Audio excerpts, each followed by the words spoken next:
हमारी गुफ्तगू की हेडिंग है दुनिया का आखिरी दज्जाल। उर्से बशीरी के मौके पर तारीखी और बुनियादी गुफ्तगू करने में जा रहा हूँ। ये जो आयत मैंने पढ़ी है फ़अबौ अन युज़य्यिफ़ूहुमा, फा ज़बर फ़, अलिफ ज़बर अ, बा वाव ज़बर बौ। बनी इसराइल ने ज़ियाफ़त करने से इनकार कर दिया। फ़अबौ, उन्होंने इनकार कर दिया, अन युज़य्यिफ़ूहुमा, उन दोनों की ज़ियाफ़त से। वो दो कौन है? हजरत मूसा व खिज़र अलैहिस्सलाम। बनी इसराइल के गांव में जाके कहे हमें भूख लगी है, कुछ खिला दो। फ़अबौ। मौजूदा ट्रम्प और याहू जो सुपीरियर, सुप्रीमो, इक्वलिटी और इंसाफ की बात करते हैं, इनके बाप दादा ने नबी को खाना खिलाने से इनकार कर दिया। फ़अबौ। जबकि उम्मत मुहम्मदिया का उर्से बशीरी, गुलामाने बशीरी या फिर मसलके आला हजरत के अलम बरदारों का यह हाल है कि नबी तो नबी है, नबी के बेटे के बेटे के बेटे के बेटे गौसे आजम अगर हमारे गांव में आ जाए तो दिल ये जिगर है, आंखें ये सर है, जहां चाहो रखो कदम गौसे। कितना फर्क। सुभान अल्लाह। अच्छा, अब इनकी तौहीन हो रही। जिस वक्त हजरत उस्मान गनी रज़ियल्लाहु ताला अन्हु जमा कर रहे थे कुरान शरीफ को, तो ये लोग बहुत सारा पैसा लेके पहुंचे हजरत उस्मान गनी के यहाँ कि हमारे बाप दादा की तौहीन हो रही है इसमें। बनी इसराइल ने कहा ये बाग के नुक्ते को हटा दीजिए, उसके ऊपर दो नुक्ते डाल दीजिए तो फ़अतौ अन युज़य्यिफ़ूहुमा, जिसका मतलब होगा हमने खाना खिलाया। बाग के नुक्ते को हटा के उसके ऊपर दो नुक्ते डाल दो, फ़अतौ हो जाएगा, तो हमारी तारीफ हो जाएगी। इस नुक्ते को बदल दिया, बदले में दुनिया की जो दौलत चाहिए हम देने को तैयार है। हजरत उस्मान गनी का जवाब था, उस्मान जान तो दे सकता है, मुस्तफा का दिया हुआ कुरान का एक नुक्ता भी नहीं बदलेगा। और आज तक कुरान उसी एक नुक्ते के साथ बाकी है। फ़अबौ अन युज़य्यिफ़ूहुमा। अंदाजा लगाए ये किस कदर खतरनाक है, इसलिए हमने हेडिंग डाली दुनिया का आखिरी दज्जाल। और जानते हैं ये कौन होगा? ये यहूदी से होगा।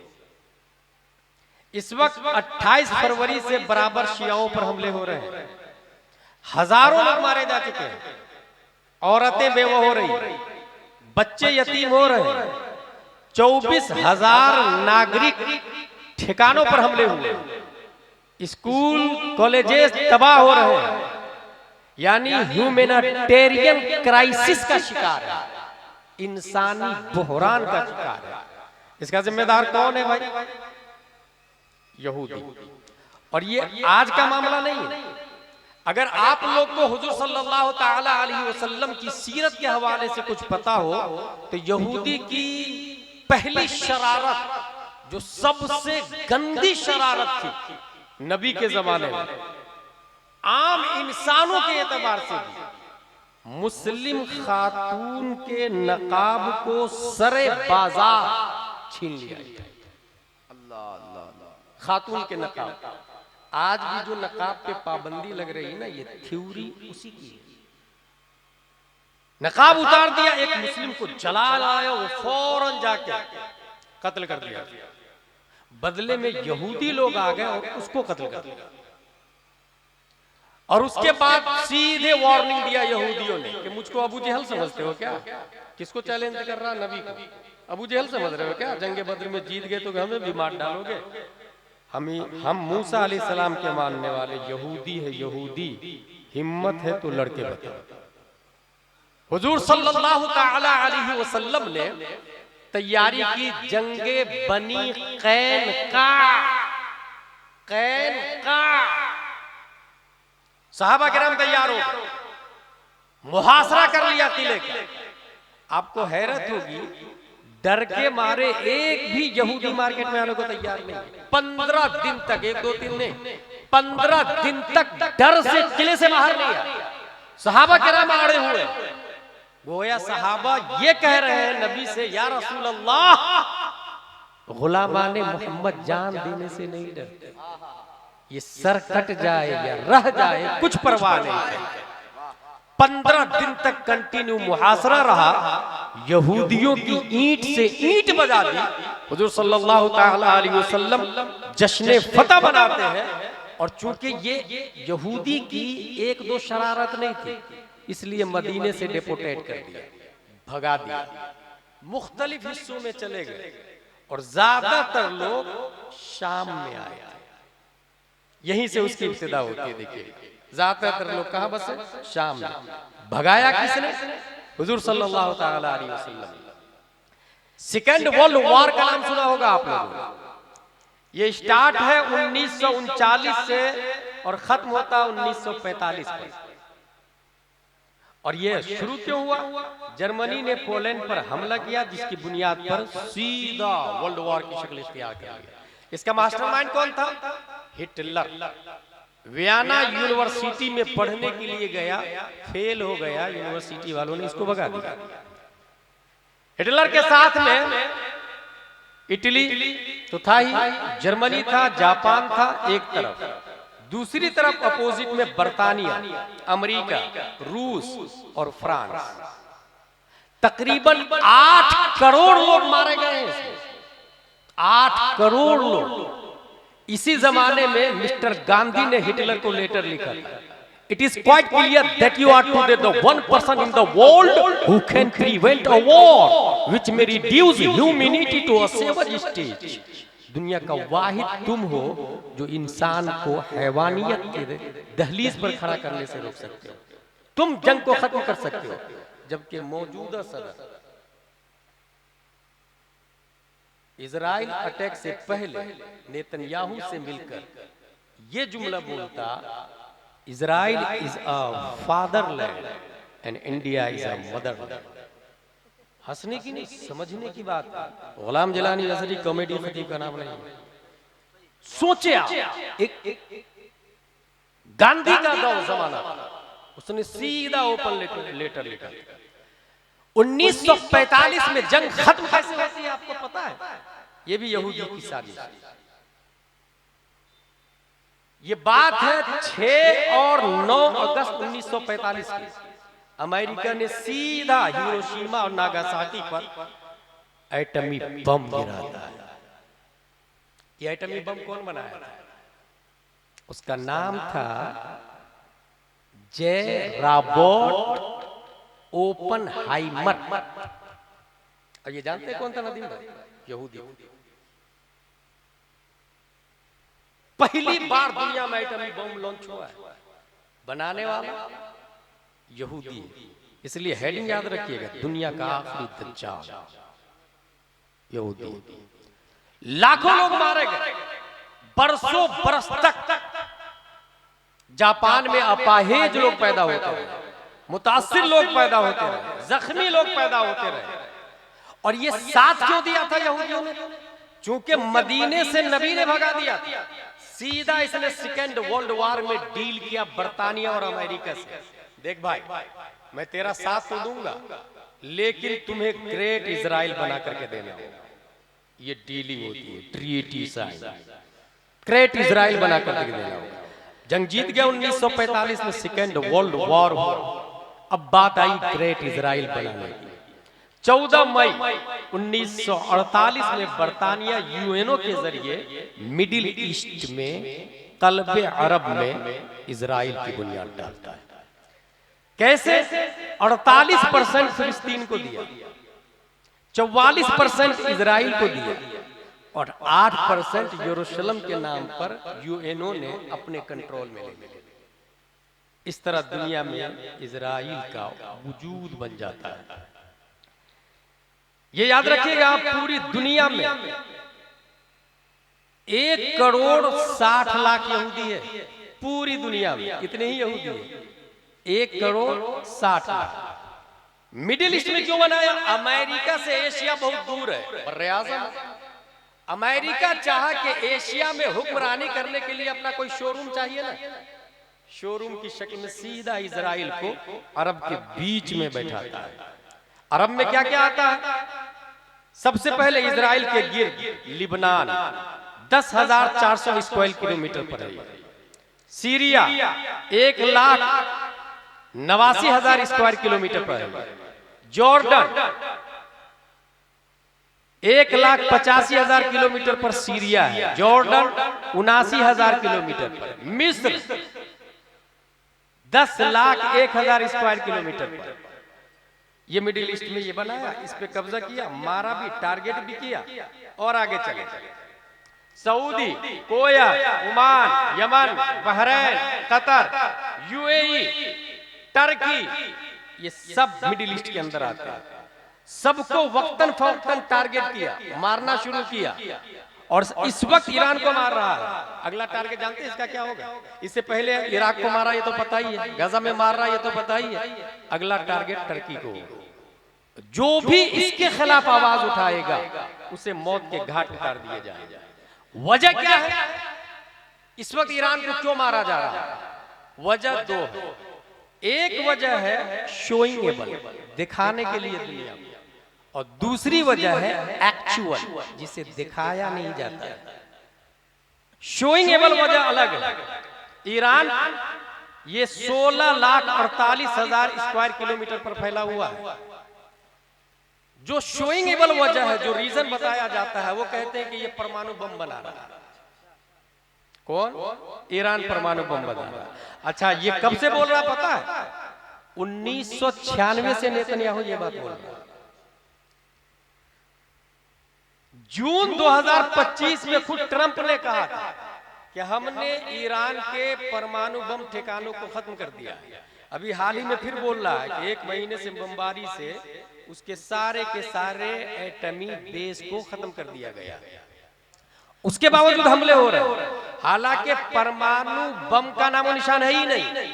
खामेनेई ने हुर्मत का फतवा दिया है ऐसे बम बनाने पर जो दूसरों की जान ले लेता है। हुर्मत का फतवा दिया।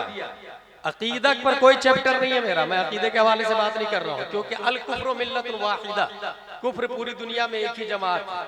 शिया हमारी नजर में मोमिन नहीं है, वो भी बदतरीन काफिरों में से। मगर इस वक्त ये देखना होगा जालिम कौन है और मजलूम कौन है। अगर इंसाफ की बात आएगी और आपसे पूछा जाए कि जालिम कौन और मजलूम कौन, तो आंख बंद करके आप कह सकते हैं जालिम कल भी यहूदी था, आज भी यहूदी है और कल भी यहूदी है। ये सबसे बड़ा जालिम परमाणु बम के नाम से किया। हालांकि आपको एक डील बताता हूं, डील का नाम है एनपीटी। एनपीटी का क्या मतलब है? Nuclear non proliferation treaty. ये एक मुआहदा हुआ है 1968 में अक़वाम मुत्तहिदा के जरिए, और 1970 में लागू हुआ। 190 से ज्यादा ममालिक इसमें शामिल है। कोई परमाणु बम नहीं बनाएगा, न्यूक्लियर बम नहीं बनाएगा। एग्रीमेंट हुआ है बाज़ाब्ता, और उस किस बातों पर एग्रीमेंट हुआ है वो सुने। नंबर 1, जिन ममालिक के पास एटम बम है वो वादा करे कि दूसरे को नहीं देंगे। नंबर 2, आहिस्ता आहिस्ता अपने हथियार को कम करेंगे। नंबर 3, जिनके पास नहीं है वो नहीं बनाएंगे। नंबर 4, बिजली वगैरह पैदा करने के लिए सब इस्तेमाल करेंगे। और आपको एक अंदर और भूख की बात बताऊं, इन 190 मुल्कों में खुद इजराइल शामिल नहीं है। ट्रीटी साइन है लेकिन खुद उसने दस्तखत नहीं किया। मतलब हम बना सकते हैं। कितना भयानक गेम आप सोच भी नहीं सकते। और आगे चले, एक्चुअल रीजन, ये तो वो परमाणु बम एक बहाना है जो दिखाया गया लोगों को। जो एक्चुअल रीजन है वो क्या है? 1994 से 2000 तक अमेरिका में सेमिनार हुआ, और सेमिनार में बड़े बड़े थिंक टैंक लोग मौजूद थे। और उसमें ये हुआ, उसने जो लिखा मकसद उसका वो ये, our mission is to manage your office, will you do the business that supports you. आप बिजनेस करते हैं तो वर्ल्ड लेवल पे हम सपोर्ट करेंगे। 200 से ज्यादा सफहात है। उसमें क्या लिखा हुआ है? पूरी दुनिया के मुसलमानों की 4 किस्में।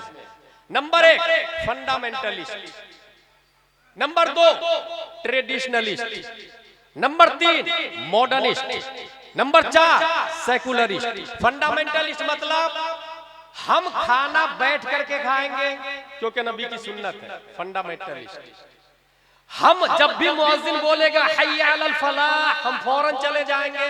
फंडामेंटलिस्ट क्योंकि नबी ने किया है, नबी ने फरमाया फर्ज है। हम हराम नहीं खाएंगे। फंडामेंटलिस्ट हम शराब नहीं पिएंगे। फंडामेंटलिस्ट हम खिंजीर का गोश्त नहीं खाएंगे। फंडामेंटलिस्ट हम रोड पर सेक्स नहीं करेंगे। फंडामेंटलिस्ट हम ज़िना नहीं करेंगे। फंडामेंटलिस्ट हम लिविंग रिलेशन में नहीं रहेंगे। फंडामेंटलिस्ट हम गर्लफ्रेंड और बॉयफ्रेंड के चक्कर में नहीं रहेंगे। फंडामेंटलिस्ट जो भी इस्लाम पर अमल करेगा वो फंडामेंटलिस्ट है। कौन बोल रहा है? अमेरिका का सेमिनार।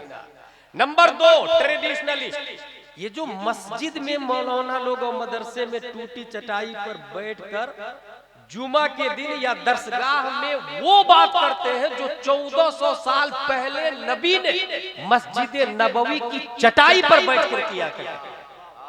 मस्जिद नबवी की चटाई पर बैठकर नबी ने किया था। फासला देखे 1400 साल का। मगर आपकी मस्जिद का इमाम जब हदीस बोलता है तो जबर जेर पेश भी नहीं बदलता है। मदरसे का मुदर्रिस अगर बुखारी और मुस्लिम पढ़ाता है तो एक नुक्ता को भी घटाता नहीं है। ट्रेडिशनलिस्ट ये लोग बहुत खतरनाक है। अमेरिका बोल रहा है ये दोनों बहुत खतरनाक है। कौन दोनों? ये आलिम और फंडामेंटलिस्ट आबिद जो इबादत गुजार मुत्तकी परहेजगार है वो, और ये जो उलमा, क्योंकि ये सीधा उर्से बशीरी वाले को, वैशाली और बिहार वाले को 1400 साल पहले 571 ईस्वी में अब्दुल्ला की पीठ से आमिना के बतन से मकामे बैदा पीर के दिन सुबह सादिक जो प्यारे मुस्तफा पैदा हुए थे और उन्होंने थ्योरी जो हदीस और कुरान की शक्ल में दी, ये मौलाना उर्से बशीरी वाले को नबी से जोड़ देते हैं। इसलिए ये बहुत डेंजर है। इन दोनों को कमजोर किया जाए, ये उस बुक में लिखा हुआ है। वीक किया जाए। उसी कमजोरी का नतीजा है जो हमारे यहाँ नजर आता है। 5000 मस्जिद के इमाम साहब से देंगे, ये उसी कमजोरी का नतीजा है। 10,000 से ज्यादा नहीं देंगे। एक मजदूर 300 से 400 500 बल्कि 1000 रुपया कमाता पर डे। 1000 महीने का 30,000, मगर इमाम की तनख्वाह 10 से 15,000 होगा। यही कमजोर, ये प्लान उसका है। इसको कमजोर किया जाए, फाइनेंशियली तोड़ दिया जाए। इसलिए दुरूसुल बलागा में आया कम आकिलिन आकिलिन आयत मज़ाहिबु कम जाहिलिन जाहिलिन तलक़ाहु मरज़ूक़ा अहादल लज़ी तरकल अवहाम हायरतन व सज्जरल आलिमन निहरीरा ज़िंदीक़ो। बहुत सारे अल्लामा है जिनके पास खाने के नहीं है, बहुत सारे जाहिल है जो करोड़ों में खेल रहे हैं। ये प्लान देखे किसका है? अमेरिका का। इसलिए मैं इस प्लान को सक्सेस न होने देने के लिए मैं एक बुनियादी पैगाम देके जा रहा हूं। अगर आपसे ये कहा जाता है कि मस्जिद बनाना है, पैसा दो, तो आप दे देते हैं। और मैं दावे के साथ कहता हूं कि 5 करोड़ की मस्जिद 5 साल में तैयार हो जाएगी आपके गांव में। आपके गांव का नाम क्या है? मदरना शरीफ। सुभान अल्लाह। 5 करोड़ की मस्जिद 5 साल में तैयार हो जाएगी ना आराम से।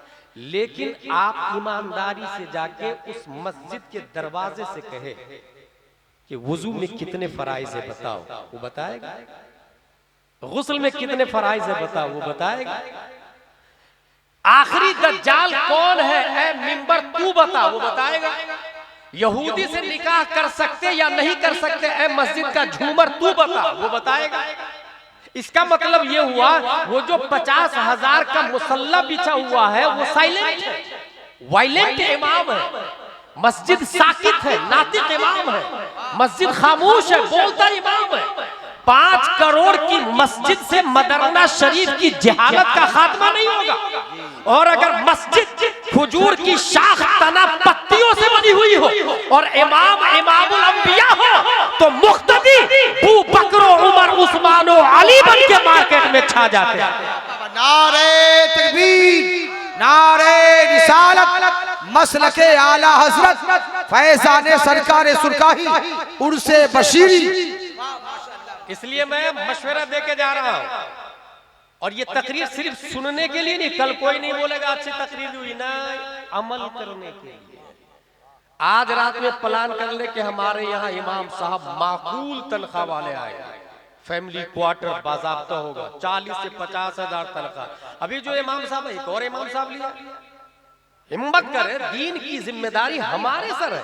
फकत वक्कलना बिहा कौमन लैसू बिहा बिकाफिरीन। अगर आपने नहीं किया तो अल्लाह दूसरी कौम को ले आएगा, वो दीन का काम करेगा और आपको मगलूब कर दिया जाएगा। इसलिए मैं कहता हूं 50,000 वाले। क्यों मैं बोल रहा हूं? ये जो आज मैं सुनाने जा रहा हूं, आपकी मस्जिद के इमाम साहब को सुनाना चाहिए ना। वो क्यों नहीं सुना? आप कहेंगे हजरत मैं जाता हूं जुमा में तकरीर में, मगर इमाम साहब ऐसी तकरीर तारीखी नहीं करते। मेरा जवाब ये होगा 5,000 में तामीर अदब ही से तकरीर होगी, बुखारी और मुस्लिम से तकरीर नहीं होगी। बुखारी और मुस्लिम से तकरीर के लिए 50,000 का इंतजाम करे, फैमिली क्वार्टर का माकूल इंतजाम करे, इमाम साहब विथ वाइफ विथ चिल्ड्रन रहेंगे और उनको घर के अखराजात से बेनियाज कर दे, ताकि जैसे सहाबा किराम अल्लाह व रसूल की राह में घर की परवाह नहीं करते थे, आज के आलिम को भी अगर फाइनेंशियली बेनियाज कर दिया तो वक्त के अल्लामा अरशदुल कादरी को आज भी जन्म दिया जा सकता है, आज भी जन्म दिया जा सकता है। इसलिए मेरे भाई ये बुनियादी बात को ज़हन में रखिएगा। फंडामेंटलिस्ट 3-4 किस्में किया, ट्रेडिशनलिस्ट, तीसरी किस्म देखिएगा मॉडर्निस्ट। अमेरिका बोलता है ये मॉडर्निस्ट को फरोग दो। मॉडर्निस्ट क्या होता है? मॉडर्निस्ट का मतलब ये है कि पहले पैंट शर्ट नहीं थी, अब आ गई है तो मुफ्ती साहब भी पहन सकते हैं, जैसे जाकिर नाइक। पहले टीवी नहीं थी, अब घर में टीवी है तो कोई बात नहीं ना, देख सकते हैं। पहले फिल्म नहीं बनती थी, अब हॉलीवुड बॉलीवुड टॉलीवुड है तो देख लेंगे ना। मॉडर्निस्ट। पहले मोबाइल नहीं था, आप नमाज पढ़ रहे हैं, नमाजी में रिंगिंग हुई, मोबाइल को निकाला अना फिस्सला और रख दिया। मॉडर्निस्ट। नमाज बातिल भी नहीं हुई। ये कहना है अमेरिका का। अमेरिका बोलता है ऐसे लोगों को पैसा दो और आगे बढ़ो, सपोर्ट करो। अगर एक मुल्क वाला उसको निकाल देता है तो दूसरे मुल्क वाले उसको नेशनलिटी दे देते हैं, सिक्योरिटी दे देते हैं। जिंदा दलील सलमान रश्दी, तस्लीमा नसरीन, सबको आप देख सकते हैं। चौथी किस्म किया है उसने सेकुलरिस्ट, ये सबसे खतरनाक, और ये आपके गांव में भी हो सकता है। सेकुलरिस्ट का क्या मतलब होता है? अगर हुजूर बशीरुद्दीन अलैहि रहमा का मजार शरीफ आ गया रास्ते में, अस्सलाम वालेकुम हुजूर, आगे बढ़ा और उसके बाद टेंपल आ गया, Ram Ram, that is secularist. इसी को सेकुलरिस्ट कहते हैं। कुफ्र शिर्क को नमाज से एतराज नहीं है, उसका कहना है कि नमाज भी पढ़ लो मगर पूजा का वक्त आता है तो ये भी करो, सेकुलरिस्ट। और इसी की तादाद बढ़ती जा रही है दुनिया में, इसी की तादाद बढ़ती जा रही है और इसको बाज़ाब्ता अमेरिका यहूदो नसारा सपोर्ट कर रहा है। ऐसे माहौल में बचने के लिए हमें क्या करना होगा? उसके लिए सीधी बुनियादी बात यह है कि अपने बच्चे को आपको दीनी तालीम देना। दीनी तालीम इसके लिए कंपलसरी होगी। याद रखिएगा मैं दीनी तालीम बोल रहा हूं। यूं स्कूल से भी नॉलेज बढ़ता है, कॉन्वेंट से भी नॉलेज बढ़ता है, सेंट पायस सेंट जोसेफ से भी नॉलेज बढ़ता है, लिटिल फ्लावर से भी नॉलेज बढ़ता है, मगर अकीदे की हिफाजत दीनी तालीम से होगी। अकीदे की हिफाजत। क्या आप जावेद अख्तर को जाहिल समझते हैं? पढ़ा लिखा भाई साहब, बट कॉन्वेंट से पढ़ा, सेंट पायस से पढ़ा। इसलिए मैं दीनी तालीम की बात कर रहा हूं। और दीनी तालीम से आप ये ना कहे कि ये मदरसे में अलीबा तासा करेंगे या मस्जिद में सिर्फ अल्लाहु अकबर करेंगे। नहीं, अगर दीनी तालीम अच्छी हासिल करता है तो वो सुप्रीम कोर्ट का जज भी बन सकता है। इसीलिए मैं कई जगह कह चुका हूं कि अगर इस्लामी कंट्री में हम होते, हुजूर मुहद्दिसे कबीर होते, तो सुप्रीम कोर्ट के जज वही होते, हम लोग लोअर कोर्ट के जज होते, दूसरे उलमा वकील जरूर होते। यकीन न हो तो आप जाके देख ले इस्लामिक कंट्री में जज कौन होता है? वहां का मुफ्ती ही जज होता है भाई साहब। इसलिए मैं दीनी तालीम बोल रहा हूं कि दीनी तालीम की बुनियाद पर दुनिया भी कमा समझ में आती है और दीन भी समझ में आता है। एक जिंदा मिसाल दे दूं, 1856 ईस्वी, तारीख को याद करें, 1856 ईस्वी में एक साइंटिस्ट ऑस्ट्रेलिया में पैदा होता है। 25 साल पढ़ाई करता है और पढ़ाई करने के बाद दुनिया को एक कॉन्सेप्ट देता है। There are 3 kinds of personality, id, ego, super ego. इंसान के अंदर 3 सिफतें हैं।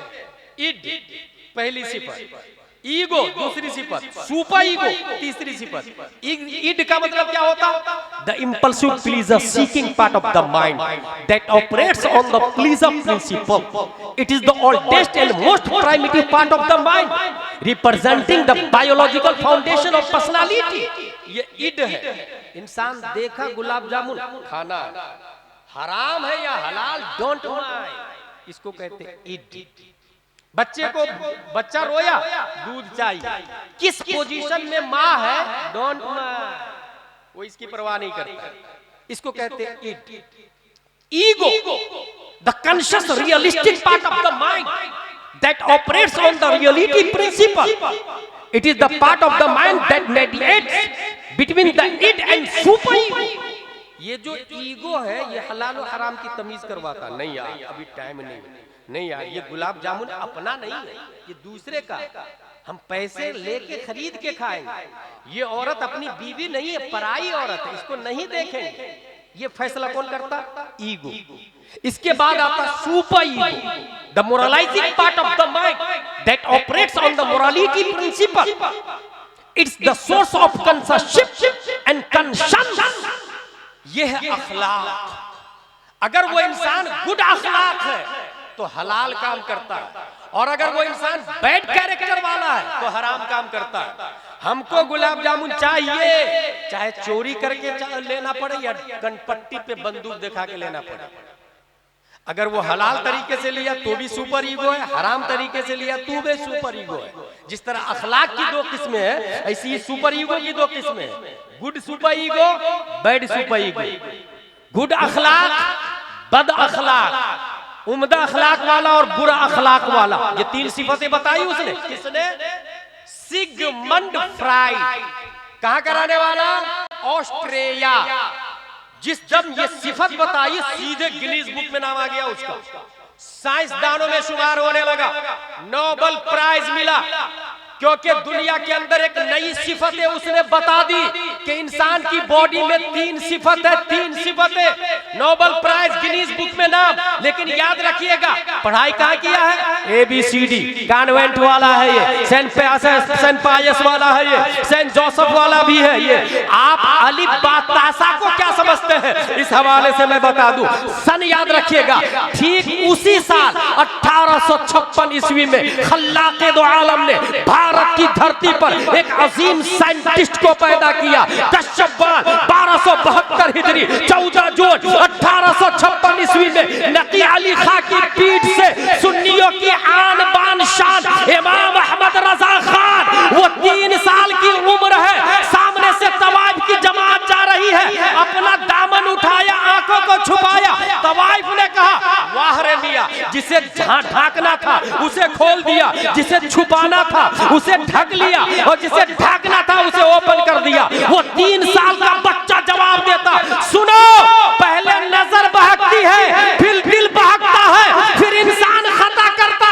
ये 3 किस्में बताने वाला 3 साल का बच्चा अलिफ बा तासा पढ़ा, स्कूल नहीं गया, कॉन्वेंट नहीं गया, सेंट पायस नहीं गया, काका तेरा प्रोफेसर, वाइस चांसलर, केपलर, सरकाली, अरस्तु, स्टीफन कोलॉक, स्टीफन कर्लियोन के मानने वालों, आ जाओ, तुम अपने उलूम व फनून पे नाज मत करना।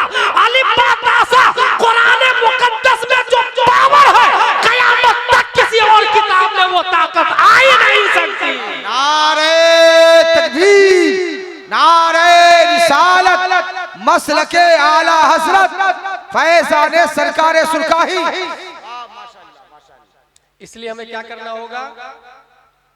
दीनी तालीम हासिल करनी होगी, दीनी तालीम। इसका अंदाजा इससे भी आप लगाए, जंगे बद्र सुना आप लोगों ने? जंगे बद्र में जो लोग गिरफ्तार हो गए थे, नबी ने फरमाया कि सहाबा को पढ़ाओ, बदले में आजाद हो जाओ। जंगे बद्र क्यों हुई थी? नबी को कत्ल करने के लिए आए थे। नबी ने अपने कातिल को एजुकेशन के बदले छोड़ा, बहुत बुनियादी हदीस बताने जा रहा हूं मैं नदीम भाई। नबी दुनिया में सबसे घटिया आदमी, जो खराब से खराब कहा ना आप अपने शेर में, सबसे खराब आदमी वो है जिसको नबी ने मारा, या फिर वो जिसने नबी को मारा। सबसे खराब आदमी दुनिया में वो जिसने नबी को मारा या जिसको नबी ने मारा, खा वो इरादा ही क्यों ना किया। रुए जमीन का सबसे घटिया आदमी अबू जहल, उतबा, शैबा। दलील कुरान की ये आयत, इन्नल इंसान लफी खुस्र। जो लोग बचे नबी ने गिरफ्तार कर लिया और क्या कहा, सहाबा को पढ़ा। पढ़ाई के बदले में नबी ने अपने कातिल को छोड़ा, अपने दुश्मन को। इसका मतलब नेतन्याहू, डोनाल्ड ट्रंप ये डेंजर नहीं है, मुसलमानों की जहालत उससे खतरनाक डेंजर है। नबी से बढ़ के और कौन सी चीज है दुनिया में। नबी ने अपने कातिल को एजुकेशन के बदले में छोड़ा। इसका मतलब ये हुआ हमारे अंदर जो इलिटरेसी और जहालत है, ये डोनाल्ड ट्रंप और नेतन्याहू से ज्यादा खतरनाक है। इसलिए तन्हाई में बैठ के कभी कुफ्र अपनी जहालत से डरे कि ये कहीं आपको कत्ल ना कर दे। अपनी जहालत से आप डरे कहीं आपके ईमान का जनाजा नहीं निकाल। खुद हुजूर सल्लल्लाहु तआला अलैहि वसल्लम को ताइफ में मारा गया, पत्थरों की बारिश हुई, खून निकले। जानते नबी ने क्या फरमाया? हालांकि फरिश्ते आए थे, या रसूल अल्लाह आप इजाजत दीजिए ना, मैं पहाड़ को मिला के इन लोगों को पीस डालता हूं। मगर नबी ने क्या फरमाया? और आप कहते हैं अल्लाहुम्मा हदी कौमी फइन्नहुम ला यअलमून। ऐ अल्लाह मेरी कौम को हिदायत दे, ये मुझे जानते नहीं, मेरा इल्म इनके पास नहीं है, इसलिए मुझे गाली दे रहे। इसका मतलब नबी का इल्म होना ये दुनिया से करप्शन को खत्म करता है। और नबी का इल्म ये जेएनयू में नहीं बताया जाता। नबी का इल्म ये ABCD रैन गो अवे में नहीं बताया जाता। नबी का इल्म ट्विंकल ट्विंकल लिटिल स्टार में नहीं है। नबी का इल्म कुरान और हदीस के अंदर है। और इसके प्लेटफॉर्म जमदा शाही, रोनाई, अशरफिया, अमजदिया, ये दीनी मदारिस है। नबी क्या है ये कुरान में आया। नबी का चेहरा वद्दुहा, नबी की आंखें माज़ागल बसर व मा तग़ा, नबी का हाथ यदुल्लाहि फौका अयदीहिम, नबी का सीना अलम नशरह लका सदरक, नबी की शान लक़द मन्नल्लाहु अलल मुमिनीना इज़ बअदा बिहिम रसूला, नबी की इज्जत और वैल्यू मन युतिइर रसूल फ़क़द अता अल्लाह। इसलिए साबित हुआ कि अगर दुनिया से जहालत का खात्मा करना है तो नबी को पढ़ना होगा। और नबी को पढ़ने वाला ये वारिसे अंबिया होता है, वो आलिम होता है। इसलिए हम ऑक्सफोर्ड वाले को वारिसे अंबिया नहीं कह सकते। वारिसे अंबिया वो है जो दीनी मदारिस से पढ़ा, नबी के मिशन को कयामत तक आगे बढ़ा। वारिसे अंबिया वो होता है। लिहाजा अल्लाहुम्मा हदी कौमी फइन्नहुम ला यअलमून। आप क्या करेंगे? अपने बच्चे को, अपने आप को इल्म से मुज़य्यन करेंगे, ताकि आपका बच्चा जाने नबी क्या है और दुनिया का आखिरी दज्जाल कौन है। ये जो आज हमले हो रहे हैं, ये सिर्फ आज का हमला नहीं। मैंने आपको क्या बताया? ये जो ईरान पे हमले हैं, इसके दो वजह। एक शोइंग है बम, दुनिया को बता रहा परमाणु बम, और नहीं है बम तो फिर खरीद भी सकता है, ये भी बोल रहा। जबकि एक्चुअल वजह यह है कि ये सबसे बड़े दुश्मन है इस्लाम, यहूदो नसारा सबसे बड़े दुश्मन है इस्लाम के। ये एक्चुअल वजह है जो बताते नहीं है। और इसी दुश्मनी में ये पहला हमला नहीं है। चेचेनिया में 1,20,000 मुसलमानों को मार दिया इन लोगों ने, 10 लाख बेघर कर दिए गए। कोसोव में 7,000 मर्दों, औरत और बच्चों को मारा गया, हजारों औरतों की इस्मत दरी की गई। नाइजीरिया में ईसाइयों के हाथों हजार मुसलमान कत्ल कर दिए गए। बोस्निया में 20,000 मुसलमानों का ईसाइयों ने कत्ले आम करके चर्च में शराब का प्रोग्राम रखा। और रोने की बात है, 75,000 औरतों की इस्मत दरी की है चर्च के अंदर। अल्लाहु अकबर। बर्मा के अंदर 1 लाख मुसलमान मर्द, औरत और बच्चों को कत्ल कर दिया गया। बुल्गारिया में मुसलमानों का कत्ले आम हुआ। बर्मा में 40 उलमा को जिंदा दफन कर दिया गया। 40 उलमा। क्योंकि ये उलमा को क्यों टारगेट करते पता है? ये जो आज मैं बोल रहा हूं ना, ये अल्लाह का शुक्र है कि हुजूर मुहद्दिस कबीर और ताजुश शरीय अलैहि रहमत का फैजान है। सुभान अल्लाह। आलिम नहीं रहेंगे तो हक बताएगा कौन? जी बेशक। मस्जिद हक नहीं बताती है, याद रखिएगा। मदरसा भी हक नहीं बताता। आलिम है तो वो हक बोलता, और आलिम बनता मदरसे से है, इसलिए मदरसों पे पाबंदी लगा दी जाती है। मस्जिद से आलिम नहीं बनता, पहले मस्जिद से आलिम बनता था, अब मस्जिद से नहीं मदरसा से बनता। इसलिए उलमा को टारगेट किया जाता है। अंग्रेज ने बहादुर शाह जफर से पहले भी हजारों उलमा को मौत के घाट उतार दिया। हजारों उलमा को, भारत की बात कर रहा हूं मैं। स्पेन में 800 साल तक हम थे, जब हमें खत्म किया गया है उस वक्त भी हजारों की तादाद में उलमा को ये लॉलीपॉप दिया गया, आप लोग हज करना चाहते? बोले हाँ करना चाहते ना। बोले चलिए कश्ती पे बैठिए। कश्ती पे बैठाया गया, मदीना शरीफ मक्का शरीफ की तरफ कश्ती को किया गया, 20 समंदर में गर्काब कर दिया गया है उलमाए किराम। अल्लाह। इस तरीके से स्पेन से इस्लाम का खात्मा हुआ। आपको फिक्र ही नहीं। कोई ढोल में लगा हुआ, कोई कव्वाली में लगा हुआ है, कोई ताशा में लगा हुआ है, कोई अपनी बेटी की शादी धूमधाम से करने में लगा हुआ है, कोई बेटे के लिए एक मकान से 2 मकान बना रहा है, और यहाँ पर उलमा कत्ल किए जा रहे हैं। इस्लाम का जनाजा निकाला जा रहा है। युगोस्लाविया 13,000 मुसलमानों को शहीद कर दिया गया। इंडोनेशिया 27,000 मुसलमानों को शहीद कर दिया गया। फिलीपीन में 3,38,000 मुसलमानों को कत्ल किया गया। अल्बानिया 1 लाख से ज्यादा मुसलमानों को कत्ल कर दिया गया। गजा पर हमले हो आज भी हो रहे हैं, आज भी हो। जानते ट्रम्प क्या बोलता है? ट्रम्प का कहना है यरूशलेम बिलोंग्स टू द ज्यूज। यरूशलेम हमारा है, तुम्हारा है ही नहीं। अब आप लोग बताइए, ट्रम्प बोल रहा है यरूशलेम हमारा है, मस्जिद अक्सा हमारी है, आपके पास क्या जवाब है? एक आयत भी आपको याद है कि मस्जिद अक्सा आपकी है, जबकि कुरान शरीफ में 1400 साल पहले आया सुब्हानल्लज़ी असरा बिअब्दिही लैलन मिनल मस्जिदिल हराम इलल मस्जिदिल अक्सा अल्लज़ी बारकना हौलहु लिनुरियहु मिन आयातिना इन्नहु हुवस समीउल बसीर। हमारी है, कुरान शरीफ में हमारी। आपको तो पता भी नहीं किसके किसके है और क्या दलील है हमारे पास। ट्रम्प का दूसरा दावा है और आर्मी है tried day and night to complete campaign. हमारी आर्मी, हमारी फौज कोशिश कर रही है इसको हासिल करने की। तीसरा दावा है the work we are doing for the benefit of the people of फलस्तीन मस्ट बी एक्सेप्टेड। फिलिस्तीन के लोगों को हम जो दे रहे हैं उसमें खुश हो जाना चाहिए, चिल्ला चोट नहीं करना चाहिए, हमसे लड़ना नहीं चाहिए, उलझना नहीं चाहिए। और चौथा दावा ट्रम्प का, Arab should apologise for the war that have started with Israel. अरब को चाहिए माफी मांगे इजराइल से, लड़े नहीं, माफी मांगे। ये ट्रम्प बोल रहा है, याद रखिएगा। ये यहूदी नसरानी है, दोनों है। ट्रम्प नसारा है और नेतन यहूदी है। यहूदी नसरानी है, दोनों यहूदी नसरानी है। और आगे चले, नतीजतन साल भर से ज्यादा हो गए, लोग मारे जा रहे हैं। अच्छा, आलम पर क्या हाल है, कितना गहरा असर पड़ रहा है, इसकी कोई फिक्र नहीं है, कोई परवाह नहीं है। आप इस माजी अभी हाल की बात बता रहा हूं ना, स्ट्रेट ऑफ हुर्मुज को कौन नहीं जानता? पाबंदी लग गई, ईरान डिफेंस में उस पर कब्जा किया। और ये आज की बात नहीं, 1970 से अमेरिका लगा हुआ है कि हुर्मुज हमारे कंट्रोल में होना चाहिए।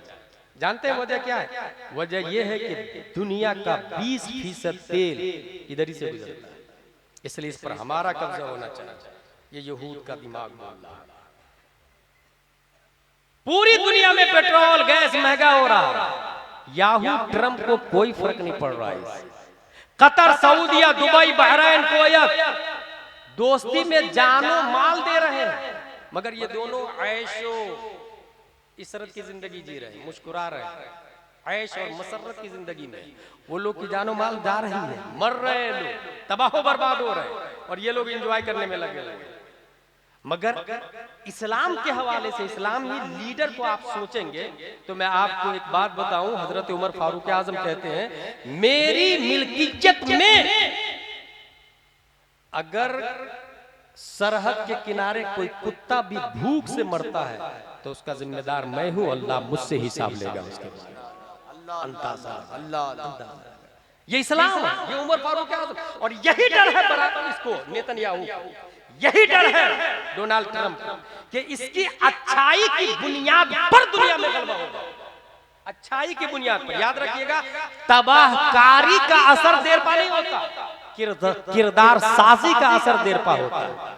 तबाहकारी से इंसानों के जिस्म को जीते जा सकते हैं, मगर किरदार साजी से इंसानों के दिल को जीते जाते हैं, दिल को जीता जाता है। सिर्फ यही नहीं, मैं अदल इंसाफ की एक बात बताऊं नदीम भाई, उमर फारूक आजम के जमाने में एक बच्चा जंगल में बकरियां चरा रहा था, भेड़िया आया और बकरी को उठा के ले गया। जानते जंगल से चिल्ला रहा वो, लोगों उमर फारूक आजम का इंतकाल हो गया। कहा तुमको कैसे पता? टेलीफोन नहीं है, फैक्स नहीं है, चैट जीपीटी नहीं है, गूगल ट्विटर नहीं है, इंटरनेट नहीं है, आईफोन किसी चीज टेक्नोलॉजी का नामो निशान नहीं है। वो के जंगल से चिल्ला रहा, लोगों उमर फारूक आजम का इंतकाल हो गया। कहा तुमको कैसे पता? कहा जब तक वो आदिल हाकिम जिंदा था, जंगल में भी इंसाफ जानवरों में आया। अल्लाह अल्लाह। आज एक भेड़िया मेरी बकरी के बच्चे को जुल्मन उठा के ले गए। अगर आदिल बादशाह मरता है तो जंगल में भी जुल्म शुरू हो जाता है। अल्लाह अल्लाह। अंदाजा लगाए। ये जो आज आप अपने घर में जुल्म कर रहे हैं ना, जिम्मेदार डोनाल्ड ट्रंप, जिम्मेदार हाकिम नेतन्याहू, असर पूरी दुनिया पर होता है। गलतफहमी के शिकार है आपके, आप कर रहे हैं ना, आपका दिमाग किसी और के कंट्रोल में है और आपको पता भी नहीं, किसी और के कंट्रोल में, आपको शऊर भी नहीं है। बहुत उम्दा, बहुत अच्छा। और आगे चले मैं आपको बताऊं, ये हमले कब तक होते रहेंगे? इसके हवाले से सुने, ट्रंप से Iran war to end soon, जल्दी खत्म हो जाए। कौन बोल रहा? Trump. As Israel claim no time limit, जबकि इजराइल बोल रहा है इसकी कोई टाइमिंग नहीं है। और यही वजह है कि इजराइल का विदेश मंत्री बोला है कि हम और डोनाल्ड ट्रंप यानी अमेरिका और इजराइल, हम दोनों मिलके इसको खत्म करेंगे। और आगे चले, इतना घटिया जुमला बोला है ट्रंप, वो बोलता है they have been killing innocent people all over world for 47 years. 47 साल से ये ईरान वाले पूरी दुनिया के मुसलमानों को मार, पूरी दुनिया के लोगों को मार। कौन बोल रहा? ट्रंप। 47 साल से ईरान वाले पूरी दुनिया के लोगों को मार रहा। And now I as 47th president of the United States of America am killing them। 47 साल से वो पूरी दुनिया को मार रहा है और मैं 47वां प्रेसिडेंट होके इनको मार रहा हूं। ये किसकी बोली है जान रहे हैं? अमेरिका के प्रेसिडेंट ट्रंप की बोली। कितना खतरनाक, आप अंदाजा लगा सकते हैं? बताएं आप कितने लोगों को मारा भाई ईरान, जबकि परमाणु बम न बनाने पर उसके भी दस्तखत मौजूद है, उसने भी एग्रीमेंट किया, उसके साइन मौजूद कि हम नहीं बनाए और नहीं बनाया। और आगे चले, नेतन्याहू का कहना है the Iran war is not only turning Israel into a regional super power but into a global super power. ये जो वॉर हो रहा है, ये जो लड़ाई हो रही है, इससे इजराइल सिर्फ इलाकाई सुपर पावर नहीं बनेगा, इंटरनेशनल लेवल पे सुपर पावर बनने जा रहा है, इंटरनेशनल लेवल पे सुपर पावर बनने जा रहा है। तौहीद और रिसालत के शहदाई। जबकि इस वॉर से पहले, ये बात है 2020 की, अब्राहम एकॉर्ड हुआ। अब्राहम एकॉर्ड क्या है भाई साहब? एक एग्रीमेंट है, एक मुआहदा है। ये मुआहदा कहाँ हुआ? बैनुल अक़वामी मुआहदा इस्राइल और दूसरे अरब ममालिक के दरमियान हुआ। सदारत किसने की है? ट्रंप ने सदारत की है। इसमें क्या कहा? अमन और शांति के साथ रहेंगे, तिजारत और मईशत करेंगे इजराइल अरब के साथ, सिफारती ताल्लुकात कायम करेंगे। ये हो गया। इसी बुनियाद पर अब एक पॉइंट की बात सुनिए, 2025 में कतर ने 747 बोइंग जहाज ट्रंप को गिफ्ट में दिया, जिसकी कीमत $400 मिलियन। $400 मिलियन हाथ मिलाया। मिडिल ईस्ट से ये हाथ मिला रहा। क्यों हाथ मिला रहा? कि मैं जब तुम में से किसी को मारूंगा तो तुम बचाना मत, तुम्हें कुछ नहीं करूंगा, तुम्हें सिक्योरिटी दूंगा, तुम्हें फौज दूंगा, तुम्हें डिफेंस सिस्टम दूंगा, लेकिन मैं किसी को मारूं तो तुम साथ मत देना। ये ऐसी ही हुआ, ये आपके साथ भी हो सकता है। आप यहाँ 2 भाई हैं, मोहब्बत से रहते हैं, आपका दुश्मन एक भाई को तोड़ेगा और ये कहेगा कि मैं तुम्हारा साथ दूंगा, जब दूसरे को मारूंगा तो तुम बचाने मत आना। अरब में एक किताब चल रही थी, मिस्र में पढ़ा था उसको।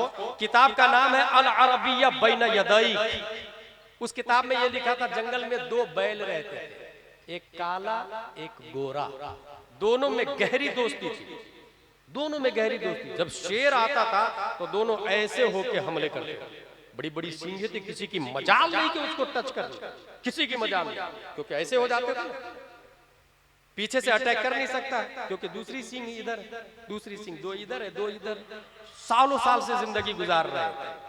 प्लान शेरों ने ये किया, सफेद बैल को कहा कि वी आर फ्रेंडली, हम दोस्ती करते हैं, लेकिन जब काले को मारूंगा तो तुम बचाना मत, तुम्हें नहीं मारूंगा कभी। बस उसने कहा पक्का वादा। यही हाल अरब कंट्री के साथ हुआ कि मरदूद सऊदियों को पता ही नहीं और क्या से क्या हो रहा है, कतर को पता ही नहीं, और ये $400 मिलियन का जहाज गिफ्ट कर रहा है। दोस्ती का हाथ बढ़ाया सफेद के साथ में शेरों ने। उसके बाद क्या हुआ, काले बैल पर सब शेरों ने मिलकर हमला कर दिया, सब खा गए। वो काला बैल चिल्लाता रहा, दोस्त बचाओ बचाओ बचाओ, सफेद वाला नहीं आया। अब काला बैल खत्म, शान से वो लोग रहने लगे। जब भूख लगी और कहीं से जानवर नहीं मिला तो सीधा सफेद पे अटैक करता है। अब उसका तारीख साफ जुमला सुने और वो याद करे। वो सफेद बैल का जुमला था, कुतिलतु यौमा कत्ली सौरिल अस्वद। मैं आज थोड़ी मर रहा हूं, मैं उसी दिन मारा गया था जिस दिन मेरा दोस्त काला वाला बैल मारा गया था। लेकिन उस वक्त बोलने से कुछ नहीं होगा, गया। आप यही मैं सऊदिया को समझाना चाह रहा हूं, कतर को बताना चाह रहा हूं कि ये इतने बड़े दुश्मन है, कुरान और हदीस में आया, तुम दोस्ती का हाथ बढ़ा रहे हो और ये कह रहे हो कि मैं किसी को मारूं तो तुम डिफेंस में मत आना। कल हो के जब उसको मार लेगा तो ग्रेट इजराइल नहीं थोड़ी बनेगा, अगला नंबर 13 आएगा, बचाने वाला कोई नहीं होगा। सद्दाम मारा गया, गद्दाफी मारा गया, वो चिल्लाता रहा मिडिल ईस्ट को साथ दो साथ दो, कोई साथ देने को तैयार नहीं हुआ। नतीजतन अब ईरान का नंबर है, आगे किसी और का नंबर आएगा।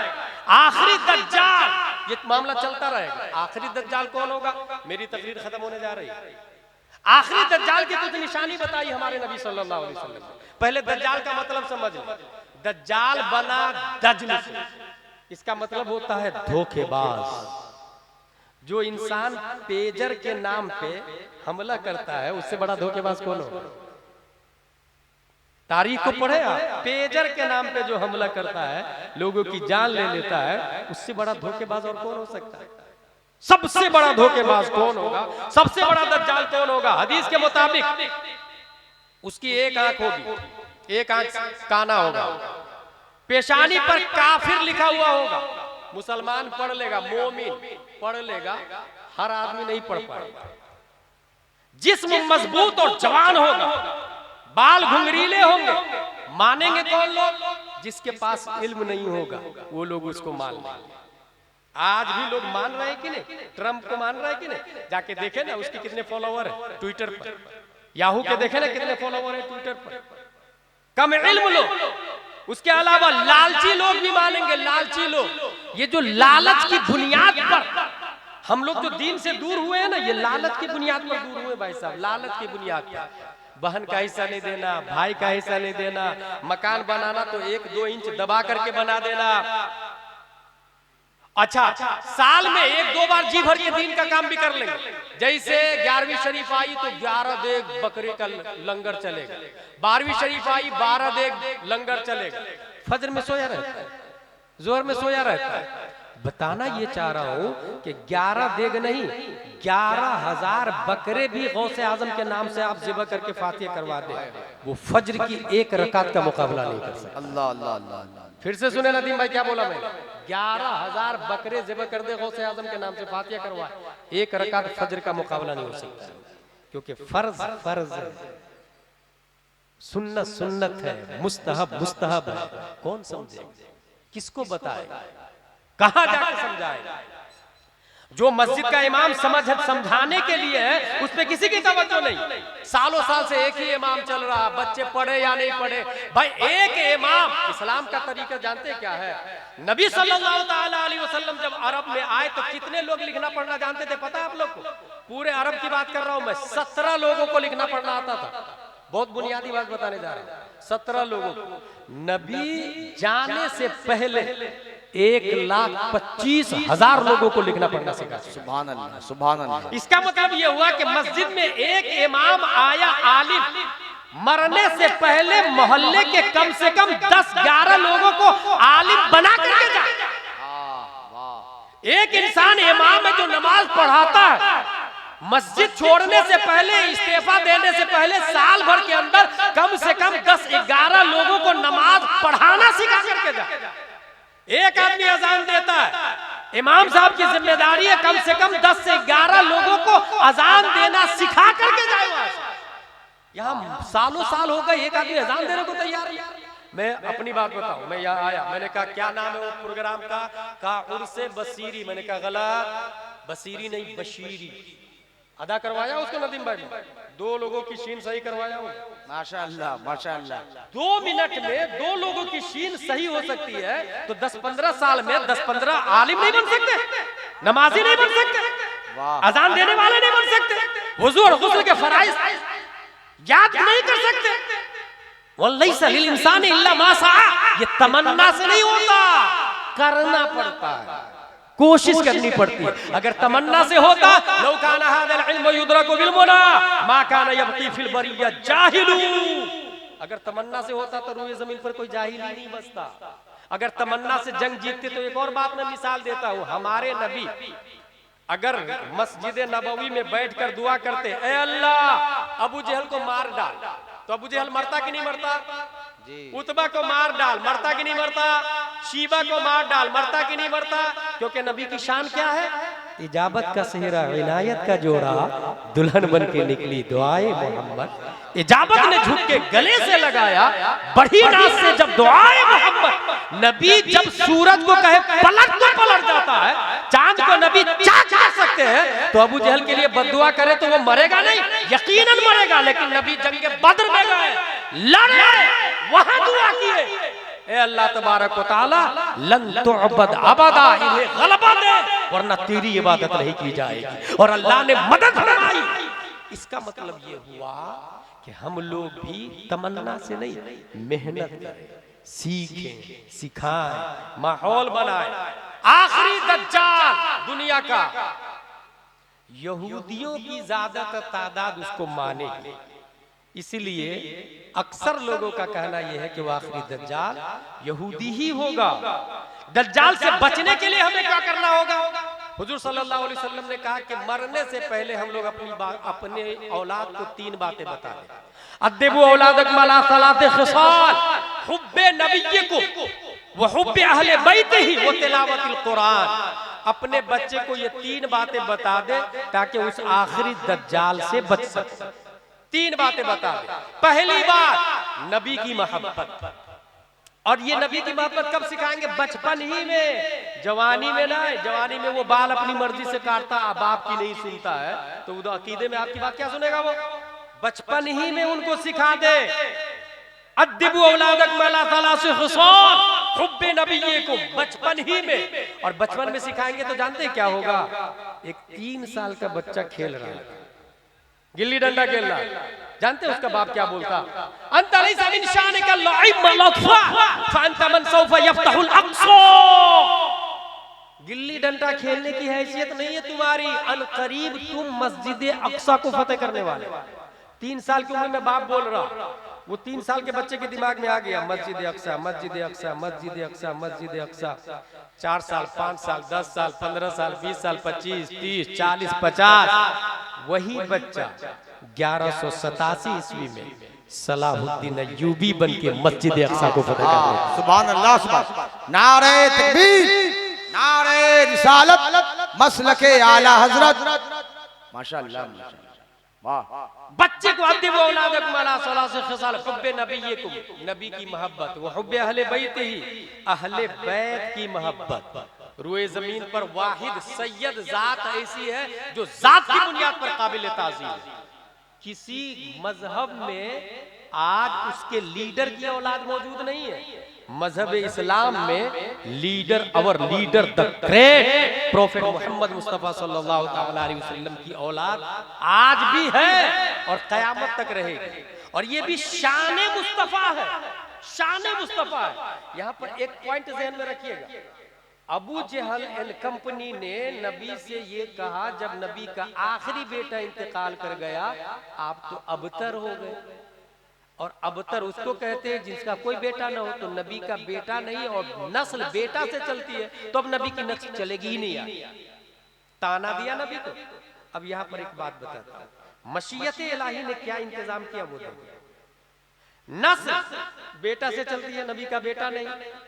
ये बताइए आप लोग, आग में जलाने की ताकत किसने दी? आग में जलाने की ताकत किसने दी? अल्लाह ने। पानी में बहाने की ताकत किसने दी? अल्लाह ने। हवा में उड़ाने की ताकत किसने दी? अल्लाह ने। मिट्टी में खाने की ताकत किसने दी? अल्लाह ने।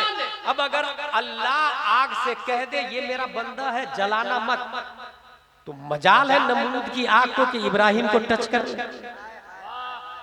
वाह वाह माशाअल्लाह।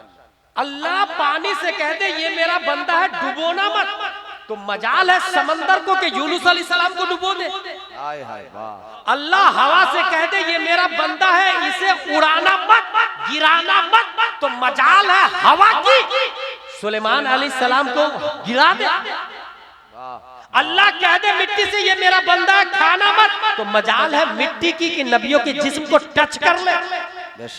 नबियों के जिस्म को टच कर। बरसों बाद गुंबद खजरा की तामीर हो रही थी तो एक पांव दिखा, लोग खुश हो गए, एक आदमी खुश हुआ, नबी का पांव, नबी का पांव, नबी का पांव। लोगों में हंगामा हो गया, नबी का पांव, नबी का पांव। एक ने गौर से देखा, कहा नहीं नबी का पांव नहीं है, मैं पहचानता हूं ये उमर फारूक आज़म। हाय हाय हाय हाय।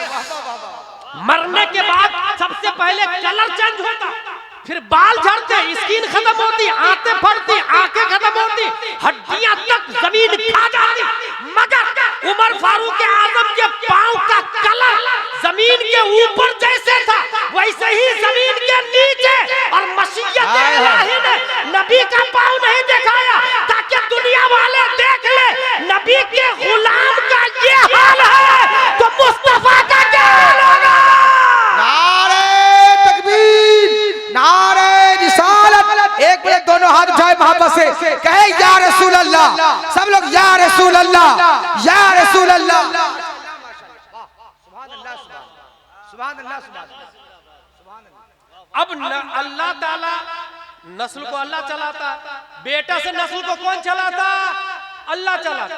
अल्लाह चाहे तो बेटी से चलाए, अल्लाह चाहे तो बेटी से चलाए। इसीलिए अल्लाह ने नबी की नस्ल चलाने के लिए फातिमा ज़हरा का इंतखाब फरमाया। और फिर नबी ने कहा अबू जहल सुन, तेरी नस्ल बेटा से चल के भी चलेगी नहीं, मेरी नस्ल बेटी से चल के कभी रुकेगी नहीं। वाह वाह वाह। कुल्लो नबिय्यिन कुल्लो सबबी व नसबी यनक़ते इल्ला सबबी व नसबी, हर नसब मुनक़ते हो जाएगा मगर मेरा नसब क़यामत और उसके बाद तक जारी और सारी। सुभान अल्लाह। इसलिए आज भी सैयदजादे दुनिया के अंदर पाए जाते हैं।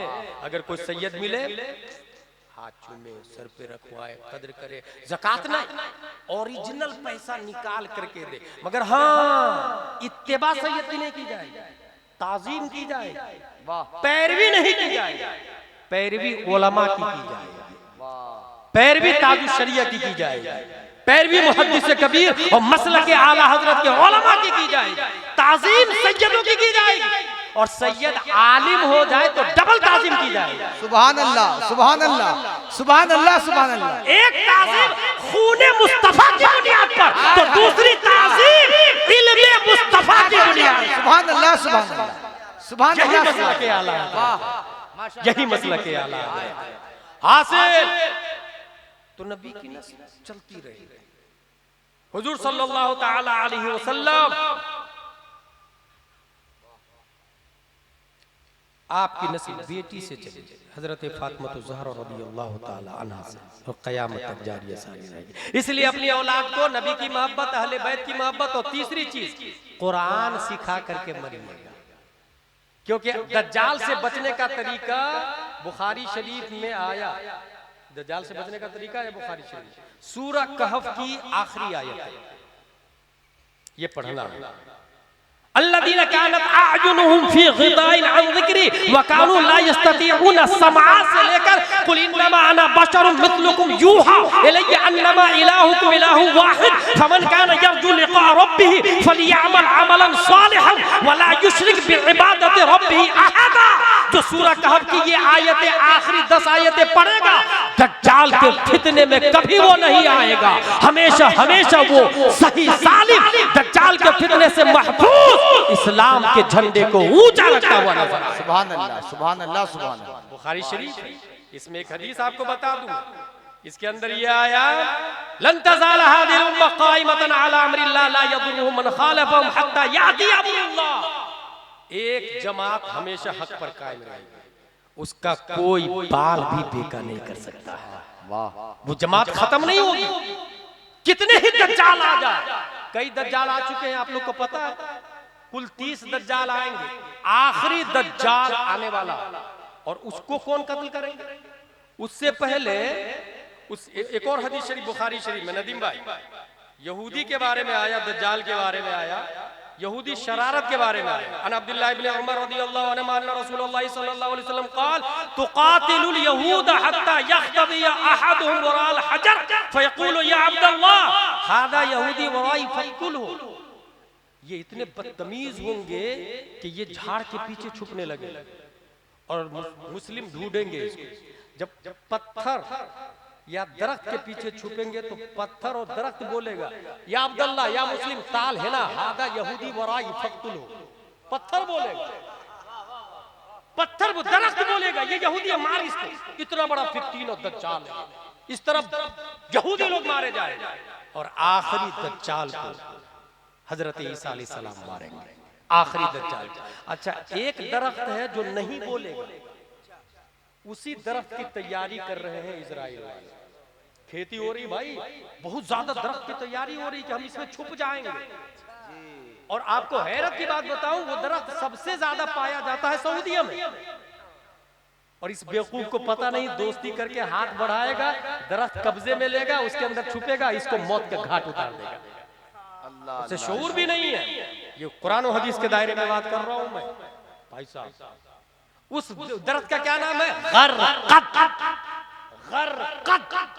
उस दरख्त का नाम गरक़द। मैंने तस्वीर भी है, मैं दिखाऊंगा नहीं। वो दरख्त कांटा नुमा यहूदी को बना देगा, उसके बावजूद भी बचेगा नहीं, क्योंकि हम लोगों की नजर से छुप सकता है ना, ईसा अलैहिस्सलाम की नजर से कहाँ छुपेगा? ईसा अलैहिस्सलाम की नजर से कैसे छुपेगा? आखिरी यहूदी कयामत से पहले, आखिरी दज्जाल कयामत से पहले आएगा, हजरत ईसा अलैहिस्सलाम उसका कत्ल करेंगे, फिर पूरी दुनिया में अमन और शांति रहेगी। उसके बाद एक खुशबू गुजरेगी जिससे तमाम मुसलमान का इंतकाल हो जाएगा। यहाँ एक बात जरूर बता दूं, ईसा अलैहिस्सलाम नए नबी के तौर पर नई शरीयत लेकर के नहीं आए। अच्छा, हजरत मेहदी भी आएंगे, उसमें जो खास बात बताने जा रहा हूँ शायद ही आपने सुनी होगी। ये लोग जिस तरीके पर चलेंगे, होंगे मुज्तहिद, नबी है ना, ये लोग जिस तरीके पर चलेंगे वो तरीका मजहब इमाम आजम अबू हनीफा का होगा। मजहब इमाम आजम अबू हनीफा का होगा, और मजहब इमाम आजम अबू हनीफा की इंसाइक्लोपीडिया उर्दू दुनिया में फतावा रज़विया है, जिसे मसला के आला कहते हैं। नारे तकबीर, नारे रिसालत, मसलके आला हजरत फैज़ाने मखदूमे जहां, फैज़ाने सरकारे सुरकाही। इसलिए उर्से बशीरी वालों, बशीर का मतलब ही होता है गुड न्यूज देने वाला, और इसकी जिद आती है नफीर। नफरत दिलाने वाला, वहशत दिलाने वाला। इसलिए उससे बशीरी में हुजूर बशीरुद्दीन अली रहमत के हवाले से ये गुड न्यूज है आपके लिए। अगर दामने औलिया को मजबूती से पकड़ा तो उसका तरीका ये है, नबी की मोहब्बत, अहले बैत की मोहब्बत और एजुकेशन होना चाहिए, उलमा से मुत्तसिल रहे, औलिया किराम से जुड़े रहे। इंशाअल्लाहुल अज़ीम तेरे गुलामों का नक्शे कदम है राहे खुदा, वो क्या भाग सके जो ये सुराग लेके चले। जना बनेगी वही बाने चार यार की कब्र जो अपने सीने में ये चार बाग लेके चले। नारे तकबीर, नारे रिसालत।